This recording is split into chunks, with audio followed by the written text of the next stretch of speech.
This is a short lesson about electromagnetic spectrum. Most of this topic is covered in O levels. You basically have to memorize this whole chapter, what the uses are, what the frequencies are, and what the wavelengths are going to be. We understand that the speed of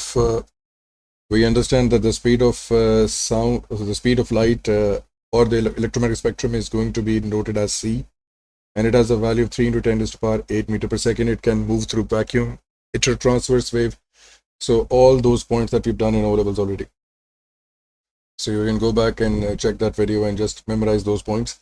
They follow V equals to F lambda, and since V is supposed to be constant, what we find is that if you bring lambda over there, we are going to end up with an equation that looks like this.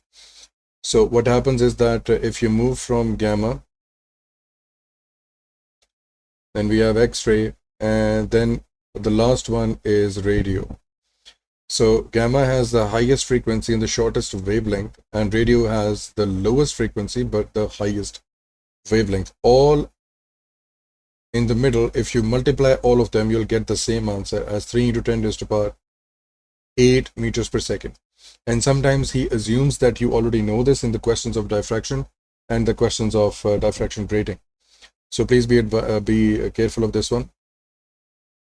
These are just an animation. This is just a small visualization of what you're supposed to remember, what you're not supposed to remember. And you also must know that the wavelength of red light is approximately 700 nanometers, and for the violet or the blue light, the last color that we can see is 400 nanometers. You should memorize this as well, and their uses as well. Where they're used, you're supposed to memorize their frequencies and their wavelengths as well. That's a part of the course.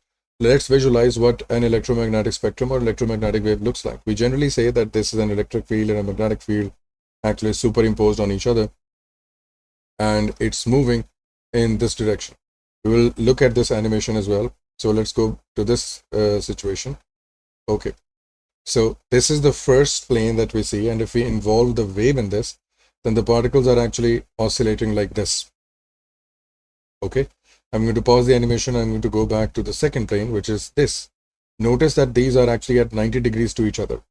Okay, so if I just show you, these are actually at 90 degrees to each other. So if in red column, the particles are oscillating like this plane or in this plane, in the green column, they are going to be oscillating upwards and downwards like this one. And you will just see that in about a moment. So I'm removing this and I'm going to show you this one. So this is how the particles are moving in this situation or in this plane. I notice that the movement of the wave, even visible to our eyes, is actually in this direction. The particles are moving in this direction as shown by this arrow.